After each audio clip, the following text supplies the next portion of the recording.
لقمان علیہ السلام نے اپنے بیٹے کو کیا نصیحتیں کیں، قرآن مجید میں کیا نصیحتیں ہیں، اس پر میں کئی بار بیان کر چکا ہوں۔ آج میں ایک دوسرے پہلو سے اس پر بیان کروں گا۔ ہو سکتا ہے پرانے والے پہلو بھی مارکیٹ میں آتے رہیں، تو ٹینشن کی بات نہیں ہے۔ نصیحت کی بات کا اگر بار بار بھی تکرار ہو جائے تو اس میں کوئی پریشانی کی بات نہیں ہے۔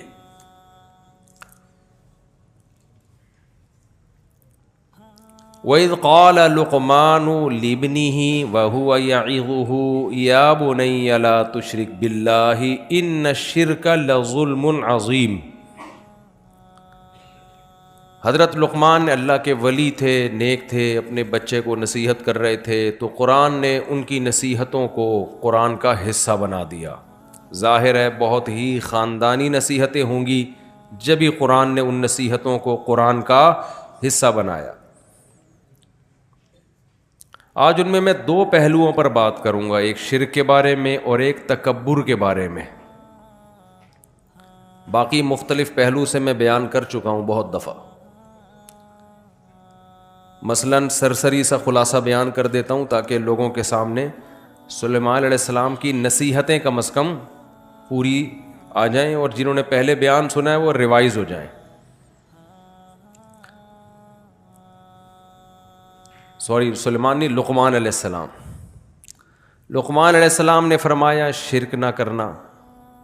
ہمیں چاہیے اپنے بچوں کو سب سے پہلی تعلیم کس بات کی دیں؟ توحید کی۔ آج ماں باپ بچے کو بچپن سے ہی اس کے دل میں اللہ کا انٹروڈکشن نہیں کرواتے، بچپن سے ہی اس کے دل میں اپنی محبت، دولت کی محبت، پیسے کی محبت اور عیش و عشرت کو کامیابی کے طور پہ بیان کرتے ہیں۔ یہیں سے ڈپریشن اور اسٹریس کے اسباب آپ نے بچے میں پیدا کر دیے۔ سمجھتے ہیں کہ نہیں سمجھتے؟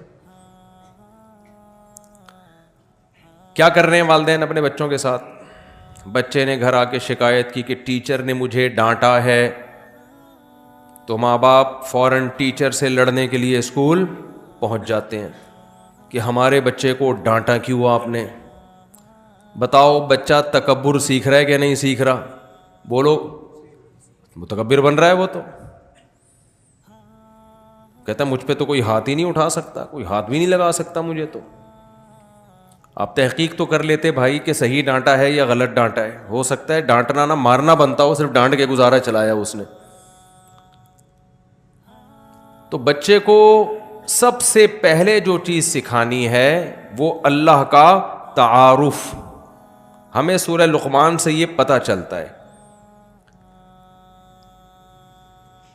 وجہ کیا ہے کہ آج یہ بچہ ہے، کل یہ کیا ہوگا؟ بڑا ہوگا۔ فیملی پلاننگ والے کہتے ہیں کہ بچہ ہمیشہ بچہ ہی رہتا ہے، لہذا وہ کھائے گا، کمائے گا نہیں، اس لیے جتنے زیادہ بچے پیدا ہوں گے غربت بڑھے گی۔ یہی کہتے ہیں نا، بچے زیادہ پیدا ہوں گے تو غربت کیا ہوگی؟ کیونکہ انہوں نے یہ کانسیپٹ دماغ میں ڈال دیا کہ یہ ہمیشہ بچہ ہی رہے گا، جوان تو کبھی یہ ہوگا ہی نہیں۔ اسی وجہ سے جب لوگ سنتے ہیں میرے 16 بچے ہیں تو بے ہوش ہو جاتے ہیں۔ یار مفتی صاحب کیسے پالتے ہو ان 16 کو؟ بھائی وہ 16ویں جو بچے کا مطلب جو پہلے نمبر والا ہے وہ بچہ تھوڑی رہا ہوگا، وہ تو جوان ہو گیا ہوگا نا۔ اتنی سینس لوگوں میں، آپ کو میری بات کا نا کمپلیٹ کرنی پڑے گی، لوگوں میں سینس نہیں ہوتی۔ یہ جو دماغ خراب کیا ہے یہ کس نے کیا ہے؟ فیملی پلاننگ والوں نے پروپیگنڈا کر کر کے نا اتنے بچے۔ ابے بھائی جب اتنے بچے برساتی مینڈک کی طرح نہیں ہو جاتے دھاڑ کر کے، کسی کے بھی 15 بچے بھی ہوں تو 15ویں میں پہلا جو ہے وہ خود بچہ پیدا کرنے کے قابل ہو چکا ہوتا ہے، وہ باپ کا سہارا بنا ہوا ہوتا ہے، وہ سب مل کے چھوٹوں کو پال رہے ہوتے ہیں۔ پروپیگنڈا بہت خطرناک چیز ہے بھائی، اس کا ایکو ختم کریں مائک کا۔ آج پوری دنیا چل کس پہ رہی ہے؟ پروپیگنڈے پہ۔ خیر میرا بھی یہ ٹاپک نہیں ہے، وہ تو فیملی پلاننگ والوں کو میں ثواب حاصل کرنے کے لیے رگڑتا رہتا ہوں۔ مجھے 3 لوگ ہیں، 2 لوگوں پہ بولنے پہ مجھے، ایک فیملی پلاننگ والوں کے خلاف بولنے پر بڑی خوشی ہوتی ہے، ایک عاملوں کے خلاف بولنے پر تو ایسا لگتا ہے جیسے خون آ گیا جسم کے اندر۔ یہ جو روحانی عامل ہے نا، روحانی عامل جو جن چڑیل بھوت بھگاتے ہیں، چاہے وہ دیوبندی ہو، بریلوی ہو، اہل حدیث ہو، رائیونڈ کا مقیم ہو، تبلیغ میں سال لگا ہوا ہو، بزرگوں نے خلافت دی ہوئی ہو، کبھی کسی سے متاثر مت ہو. یہ ککھ بھی نہیں ہے ان کے پاس، کوئی علوم نہیں. علم تو کہتے ہیں علوم ہے، علوم، علم بھی نہیں ہے. علوم تو بہت آگے کی چیز ہے. یہ کسی کا نہ کچھ بنا سکتے ہیں، نہ کسی کا کچھ بگاڑ سکتے ہیں. یہ میرا ٹاپک نہیں ہے، لیکن بغیر یہ کمپنی کی پروڈکٹ ہے. میں بعض دفعہ کھانا کھانے کے لیے جاتا ہوں، میں نے منگوائی بھنڈی، وہ کچھ اور بھی لا کے رکھ دیتے ہیں، کہتے ہیں ہماری ہوٹل کی یہ خاص سوغات ہے، یہ ہم ہر گیسٹ کو دیتے ہیں، حالانکہ میں نے منگوائی نہیں ہے وہ. تو آپ یہ ٹاپک پر بات سننے کے لیے آئے نہیں ہوں، لیکن چار شادیاں اور عامل کے خلاف یہ میری پروڈکٹ ہے جو میں لازمی آپ کے سامنے رکھوں گا. یہ آپ کو سننا پڑے گا، چاہے آپ کو خوشی ہو یا آپ کو غم ہو. بات آ رہی ہے سمجھ میں؟ تو چار شادیوں پہ تو میں زیادہ بات نہیں کروں گا، لیکن یہ عامل لوگ جو ہیں، خدا کے لیے ان سے اپنے آپ کو بچاؤ. اور اس پہ چیخنا اس لیے پڑتا ہے کہ اس میں علماء مبتلا ہیں. علماء جب کسی چیز میں آ جائیں نا، تو پھر لوگوں کے دماغ سے اس کی عقیدت نکالنا بہت مشکل ہے. اور علماء بھی برحق علماء، وہ علماء جن کو ہم فالو کرتے ہیں، ان کا دماغ ان لوگوں نے خراب کر دیا ہے. عاملوں نے ان کو بیوقوف بنایا ہے ان لوگوں نے. علماء جب باتیں کر رہے ہوتے ہیں نا، نہیں بھائی علوم، حضرت پہنچے ہوئے علوم ہے، علوم. میں بہت افسوس ہوتا ہے کہ آپ اتنے بڑے بزرگ ہو، اتنے بڑے مفتی ہو، آپ کے دماغ کو کیا ہو گیا؟ ہر بڑے عالم کے ساتھ پھلترو کی طرح کوئی عامل گھوم رہا ہوگا کہ حضرت کو نظر لگی ہے، یہ نظر اتارنے والا ہے. ہر بڑے بزرگ کو نظر لگ رہی ہے آج کل مارکیٹ میں. فالج ہو رہا ہے تو جادو چل رہا ہے ان کے اوپر، فلانے نے کچھ کر دیا. دو تین بڑے بڑے بزرگ تھے، ان کے ساتھ دو عامل پھلترو کی طرح ہر وقت چپکے رہتے تھے، یہ ان پر دم کرتے ہیں. میں نے کہا ان کو بھگاؤ، یہ کروڑوں روپے کما رہا ہے آپ کے نام کے، پھلترو کو نکالو یہاں سے. تو ایک میرے ساتھ عزم کرو.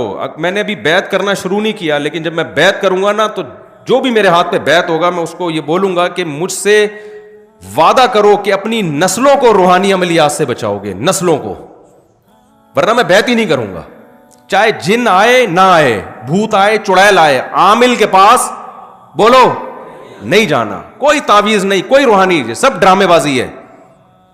تعویذ کے جواز کا میں قائل ہوں، لیکن چھوڑ دو. جواز عدم جواز کی جو جائز تعویذ ہے اس کے جواز کا میں قائل ہوں، لیکن اس بحث میں نہیں پڑھو. پوری زندگیاں برباد ہو جاتی ہیں. فلانے نے کر دیا، فلانے نے کچھ کر دیا، ڈمکانے نے کچھ کر دیا، فلانے جٹھانی نے ساس پہ کر دیا، ساس نے بہو پہ کر دیا، بہو نے سوکن نے ایک سوکن پہ کر دیا. آپ بڑے بڑے مدرسوں میں جاؤ گے نا اپنے گھر کے جھگڑے لے کر، وہاں کوئی نہ کوئی بیٹھا ہوا ہوگا روحانی، وہ بتائے گا آپ کی، میں نکالے گا، بولے گا اصل میں آپ کی جٹھانی نہیں، آپ کے اسلام کہہ رہے رشتوں کو جوڑو، اور آپ جٹھانی پہ بلی ڈال کے، وہ پہلے ہی دونوں توے پہ بیٹھے ہوئے ہوتے ہیں.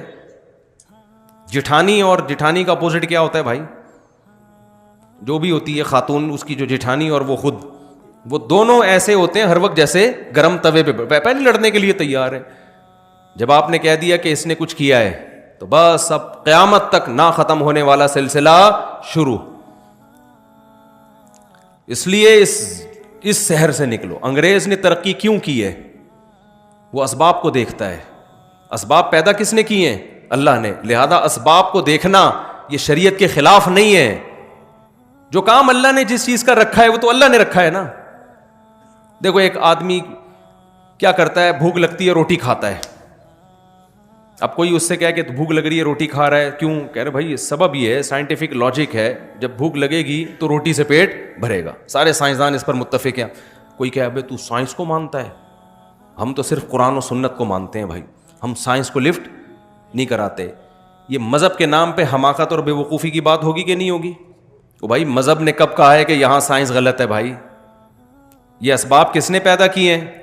اللہ نے پیدا کی. صرف ابراہیم علیہ السلام واحد تھے جن کو آگ میں ڈالا گیا نہیں جلے، ورنہ دنیا میں کوئی بھی آگ میں جائے گا تو کیا ہوگا؟ جلے گا. وہ کوئی کہے عیسیٰ علیہ السلام بغیر باپ کے پیدا ہو گئے، لہذا میں وداؤٹ میرج میں بھی چاہتا ہوں میرے یہاں بچہ پیدا ہو جائے.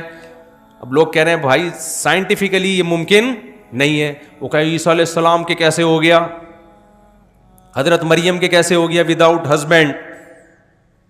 تو اسے کہا جائے گا بھائی وہ اللہ کی ایک قدرت کی نشانی تھی. وہ illogical کام تھا جو اللہ نے کر کے اپنی قدرت ظاہر کر دی. لیکن اللہ کی عادت کیا ہے کہ جو کام ہوتا ہے وہ اسباب کے تحت ہوتا ہے. اب ہوتا یہ ہے کہ گھروں میں جب لڑائیاں ہوتی ہیں تو جب بھی کام ہو رہا ہے نا تو اس کے پیچھے کوئی نہ کوئی سبب ہے, یہ ذہن میں رکھو.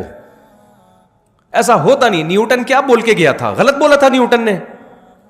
نیوٹن کہہ کے گیا تھا کہ جو چیز رکی ہوئی ہے قیامت تک رکی رہے گی, جب تک اس کو حرکت دینے کا کوئی سبب نہ ہو. حرکت ایک کام ہے نا, تو جب تک کوئی محرک نہیں ہوگا وہ حرکت میں نہیں آئے گی.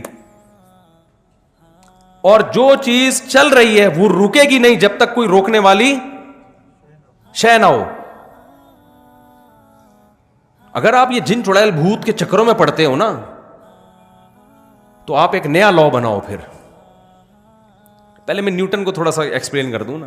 یعنی جب بھی کوئی کام ہو رہا ہے نا تو کام کے پیچھے کوئی سبب بولو ہے, کوئی سبب ہے. گھر میں لڑائی ہو رہی ہے, اس کا مطلب اس کے پیچھے کوئی سبب ہے. یا تو آپ کسی کی بے عزتی کر رہے ہیں, اس پہ غصہ آ رہا ہے اس کو, یا آپ اس کے حقوق آپ بیوی کے حقوق ادا نہیں کر رہے, اس پہ غصہ آ رہا ہے اس کو, لڑائی ہو رہی ہے. ماں کے ساتھ بدسلوکی کر رہے ہیں, بیوی کو ترجیح دے رہے ہیں, ساس بہو کا آپس میں کیا ہو رہا ہے, اختلاف ہو رہا ہے.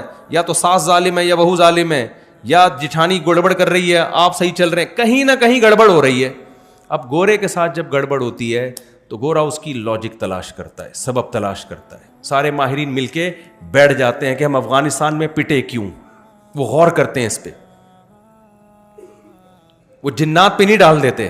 کبھی امریکن آرمی کا بیان آیا کہ ہم 40-42 ملک لے کے افغانستان میں اترے تھے, ایکچولی وہاں پہ جنات تھے جس کی وجہ سے ہم جیت نہیں سکے. کبھی ایسا کوئی پھینکی انہوں نے؟ بولو نا کیا ہو گیا بھائی.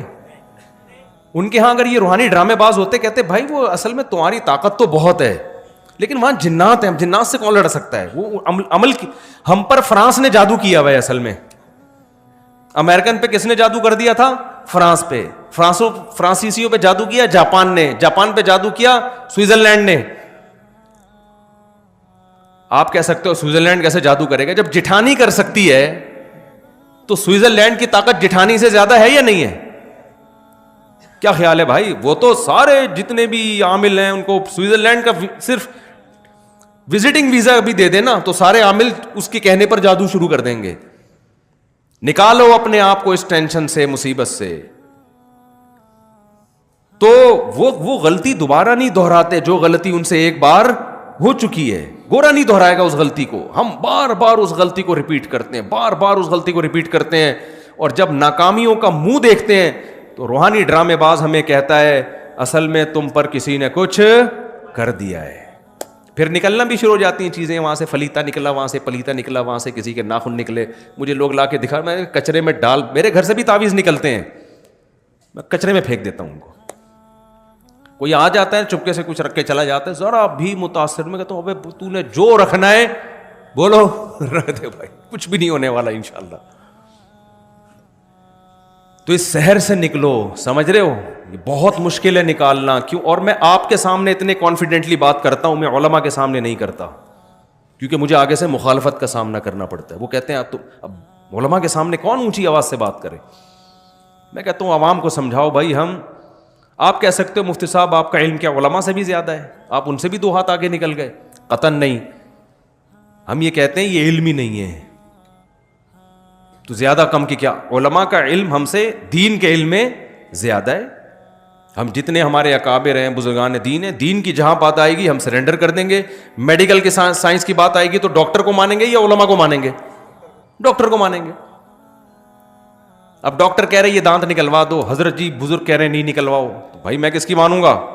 اب کوئی کہ یار آپ علماء سے آگے نکل رہے ہو. بھائی میڈیکل سائنس میں تو میڈیکل سائنس کے علماء کی رائے کا اعتبار ہوگا, شریعت میں کس کی بات کا اعتبار ہوگا؟ تو یہ جو روحانی ڈرامے بازی ہے یہ شریعت کا علم بولو نہیں ہے یہ. اور یاد رکھو آپ جتنے ہو نا ٹوٹل اتنے ہی ہو, آپ کے ساتھ کوئی ہمزاد کوئی موکل نہیں ہے. یہ کہہ رہے ہو تمہارے تم ہو, ایک تمہارا ہمزاد ہے. ایک منطقی گیا اپنے گاؤں میں, لوگوں نے پوچھا تم کیا پڑھ کر آئے؟ وہ منطق پڑھی اس نے. انہوں نے بولا بھائی کیا پڑھا ہے تو نے اتنے سالوں میں؟ کہہ رہا منطق پڑھی ہے. کہہ رہے بتا تو صحیح. اس نے کہا صبح ناشتے میں بتاؤں گا. تو ناشتے میں اس کی اماں نے 2 بوائل انڈے بنائے, ایک ابا کے لیے اور ایک بیٹے کے لیے. تو بیٹے نے کہا ابا یہ انڈے حقیقت میں تو 2 ہیں لیکن تصور کی دنیا میں یہ 3 ہیں. ایک یہ انڈا، ایک یہ انڈا اور ایک ان دونوں کا مجموعہ.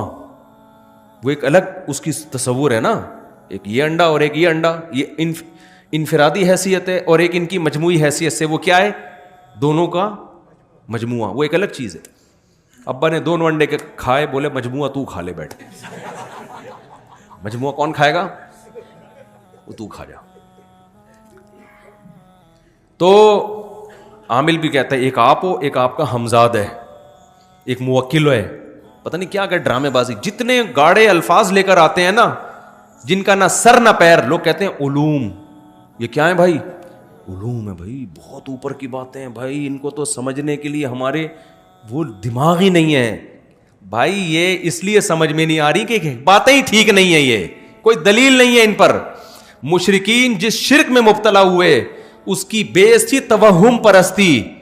امکانات کی دنیا میں بہت کچھ ممکن ہے، ہم نے امکانات کی دنیا کو نہیں دیکھنا، ہم نے دلائل کی دنیا کو دیکھنا ہے. جس چیز کا دلیل سے ثبوت ہوگا اس کو مانا جائے گا، ثبوت نہیں ہے تو امکان تو بہت کچھ ہو سکتا ہے. دیکھو میں نے کیس کیا زید پر کہ اس نے میرے 1 لاکھ روپے چوری کیے ہیں. جج نے بلایا، زید نے میرے خلاف کیس کیا، میں نے زید کے خلاف کیس کیا کہ زید نے میرے 1 لاکھ روپے چوری. آپ لوگ کو سب آواز صرف آ رہی ہے؟ کوئی کنفیوژن تو نہیں ہو رہی نا آواز میں؟ میں نے جج کے سامنے کہا جی زید نے 1 لاکھ روپے چوری کیے ہیں. جج نے کہا تمہارے پاس دلیل کیا ہے؟ میں نے کہا گواہ. کیا میں پاگل تھا اس میں گواہ لے کے گھوم رہا ہوتا؟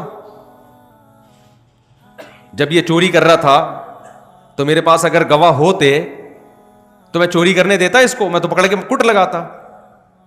جج کہا اچھا کوئی کیمرے کی ریکارڈنگ دکھا دو. جج صاحب اگر وہاں کیمرہ لگا ہوتا تو یہ چوری کرتا؟ اس نے ایسی جگہ چوری کی ہے جہاں کیمرہ نہیں لگا ہوا تھا. جج کہا بھائی میں جج ڈال دے گا زید کو چور قرار دے دے گا؟ بولتے کیوں نہیں بھائی؟ اب جج کہہ رہے یہ زید بری ہے. میں کہوں جج صاحب کیا اس بات کا امکان نہیں کہ میں سچ بول رہا ہوں؟ جج کیا کہے گا 100% امکان ہے، لیکن امکان کی بیس پہ کبھی فیصلے نہیں ہوتے. امکان تو اس بات کا بھی ہے کہ آپ نے چوری کی ہو اور یہ کیس ہی نہ کر رہا ہو اس بیس پہ کہ گواہ نہیں ہے. اس کا بھی تو امکان ہے. امکان تو اس کا بھی ہے کہ 1 لاکھ نہیں 1 کروڑ چوری کی ہوں. پتہ نہیں کیا کیا امکانات دنیا میں ہیں. کبھی امکان کی بیس پہ فیصلہ نہیں کیا جاتا. مشرکین جو یہ کرتے تھے کہ یہ بت ہے جو اللہ نے ان کو اختیارات دے رکھے ہیں، یہ بت ہمیں اولاد دے گا، یہ والا بت ہمیں ہماری شادی کرائے گا، یہ والا بت جو ہے ہمیں روزگار دے گا، یہ والا بت ہمارے بیماروں کو ٹھیک کرے گا. جیسے ہندو یہی کہتے ہیں نا، ہندوؤں کے بہت سارے بھگوان ہیں. یہ والا بھگوان یہ کام کرے گا، یہ والا بھگوان یہ کام کرے گا، یہ تھوڑا مہنگا بھگوان ہے، یہ زیادہ بڑے بڑے کام کرے گا، یہ تھوڑا سستا والا بھگوان ہے، یہ تھوڑے کم ریٹ والا بھگوان ہے. 20 قسم کے. اب جب ان سے پوچھا جائے، پہلے مشرکوں سے بھی پوچھا جاتا تھا بھائی تمہارے پاس کیا دلیل ہے یہ کرے گا؟ وہ کہتے تھے دلیل نہیں تھی. وہ کہتے تھے ہم نے اپنے باپ دادا سے سنتے آئے ہیں. تو اللہ کے لیے کیا مشکل ہے کہ اللہ ان کو اختیارات دے دے؟ امکان تو ہے نا کہ ہو سکتا ہے اللہ تعالیٰ نے ان کو اختیار دے دی. جیسے آج ہم جب مشرک سے بات کرتے ہیں کہ ان بزرگوں کے پاس بالکل اختیارات نہیں ہیں، وہ کہتے ہیں جواب یہ دیتے ہیں کہ بھائی ان کا اللہ سے تعلق ہے تو اللہ اگر اپنے بندوں کو اولاد دینے کا اختیار دے دے، بگڑی بنانے کا اختیار دے دے تو ان وہابڑوں کو کیا تکلیف ہو رہی ہے اس پہ؟ کہتے ہیں کہ نہیں کہتے؟ بھائی تم لوگوں کو کیا تکلیف ہے اس پہ؟ اگر اللہ دینا چاہے تو کون سی رکاوٹ ہے؟ بھائی اللہ دینا چاہے تو کوئی رکاوٹ نہیں ہے، لیکن اتنا کافی نہیں ہے کہ اللہ دینا چاہے تو دے سکتا ہے. دلیل ہونی چاہیے کہ دیے بھی ہیں کہ نہیں دیے. نہیں آئی میرا خیال ہے بات سمجھ میں. امکان کی دنیا میں تو بہت کچھ کیا ہے پاسبل ہے. امکان کی دنیا میں تو یہ بھی ممکن ہے اللہ اس لکڑی کو اختیار دے دیا ہو، اس چشمے کو اختیار دے دیا ہو. اللہ نے دے گا کیوں؟ قرآن کہتا ہے کہ ضرب لکم مثلا من انفسکم. اللہ تمہاری مثالیں بیان کرتا ہے، تمہارے اندر کی مثالیں بیان کرتا ہے. تمہارے جب غلام ہوتے ہیں، عرب میں غلام کی جتنی پراپرٹی تھی اس کا مالک اس کا مولا ہوا کرتا تھا. تو کیا تم غلاموں کو اپنے اختیارات میں اپنے ساتھ شریک کرتے ہو؟ کوئی بھی نہیں کرتا. تو میں اس مخلوق کو جو میرے نظر میں غلاموں سے بدتر ہے، کمزوری میں، رتبے میں نہیں، کمزور ہونے میں ان کو اپنے ساتھ اختیارات میں شریک کیوں کروں گا؟ تو ہر شرک کی ابتدا کہاں سے ہوتی ہے؟ توہم پرستی، میں بھی، انگلش کا لفظ ہے نا، میں بھی، ہو سکتا ہے، ہو سکتا ہے ایسا ہوا ہو سکتا ہے ایسا ہوا ہو سکتا ہے ایسا ہوا ہو. بھائی ہو سکتے پہ ہم نہیں جا سکتے. آج کل آپ نے دیکھا ہوگا بچے کو نظر لگے خواتین مرچیں جلا رہی ہوتی ہیں، عجیب عجیب ٹوپی ڈرامے کر رہی ہوتی ہیں. ہو سکتا ہے بھائی اس سے نظر کیا ہو جائے، بھائی اس کی دلیل کیا ہے؟ تو خواتین یہ دلیل دیتی ہیں فلاں کی نظر اتر گئی، بچہ روتا تھا مرچیں جلائیں. بھائی بات یہ ہے کہ شیطان جو ہے نا، شیطان اس کو پتا ہوتا ہے کہ میں جس بچے کو چھیڑوں گا اس کی ماں الٹی سیدھی حرکتیں کرے گی، پھر میں چھیڑنا چھوڑ دوں گا تاکہ ان الٹی سیدھی حرکتوں پہ اس کا ایمان بڑھے. جو مائیں یہ کام کرتی نہیں ہیں ان کے بچے بلا وجہ روتے ہی نہیں ہیں. جب کوئی معقول ریزن ہوتی ہے تو روتے ہیں، ورنہ نہیں روتے. تو یہ جو روحانی عاملوں کے پاس جانے والے لوگ ہیں، شرک کرنے والے لوگ ہیں، شیاطین ان سے کھیلتے ہیں. شیاطین کو پتا ہے کہ یہ ان پر ایمان رکھتے ہیں، لہذا ان کو تنگ کرو. جب یہ عامل کے پاس جائیں گے تو تنگ کرنا چھوڑ دو. اور جو کہ جاتا ہی نہیں ہے تو شیطان کہتا ہے بھائی یہاں ٹائم ویسٹ کرنے کا کوئی فائدہ نہیں ہے، ان کو تنگ کرنے کی ضرورت ہے ہی نہیں. میرے اوپر جن کیوں نہیں آ جاتے؟ میں اتنا عاملوں کے خلاف 25-30 سال سے بول رہا ہوں، ایک بھی جن ایسا بھی نہیں کہ کوئی مذاق کر کے چلا گیا ہو میرے ساتھ، بہو کر کے گیا ہو. میں 25 سال سے عاملوں کے خلاف اور یہ جو جن چڑیل بھوت کے ڈرامے شروع کیے میں بول رہا ہوں، کوئی ایک بھی نہیں ہے. ہمارے گھر میں بھی سب کچھ ہوتا ہے بھائی، جو نارملی لوگوں کے بچے بیمار بھی ہوتے ہیں، ٹھیک بھی ہوتے ہیں. مجھے نہیں یاد کبھی میں کسی عالم کے پاس گیا ہوں کہ فلیتا کوئی پلیتا. آج ہر دوسرا آدمی فلاں نے کر دیا ہے، فلاں نظر لگا دی ہے. نظر برحق ہے، لگتی ہے، اتنی نہیں جتنی آج کل لوگوں کو کوئی چیز ہی نہیں نظر لگنے کے لیے تمہارے پاس. یار کوئی بہت ہی اچھمبے کا کام ہو تو امکان ہوتا ہے. جیسے یعقوب علیہ السلام کے 11 بیٹے تھے، 11 بیٹے سارے خوبصورت کڑیل جوان، مصر کے ایک دروازے سے داخل ہو رہے ہیں. یوسف علیہ السلام کے بارے میں حدیث میں آتا ہے اکیلے یوسف کو اللہ نے، بخاری مسلم کی حدیث ہے، آدھا حسن اکیلے یوسف علیہ السلام کو دیا ہے. اس کائنات میں جتنا حسن بانٹا ہے نا، اس میں سے آدھا اکیلے کس کو دے دیا؟ یوسف کو. تو ان کے بھائیوں میں بھی تو کچھ چمک ہوگی نا حسن کی. اتنے حسین لمبے لمبے 11 بیٹے جب ایک باپ کے ایک دروازے سے داخل ہوں گے تو نظر لگنا سمجھ میں آتا ہے. اس لیے یعقوب علیہ السلام نے فرمایا متفرق دروازوں سے داخل ہونا. پھر بھی اللہ سے توبہ استغفار کیا کہ جو اللہ چاہے گا ہوگا وہی. میں صرف ایک اسباب کے درجے میں احتیاط کر رہا ہوں. آج 11 بیٹے ہوتے کس کے ہیں؟ ایک آدھ دو بچہ اس کو نظر لگنے کا کوئی خطرہ، بولو وہ نظر لگے تھے تو 2 رہ گئے تھے، سمجھ رہے؟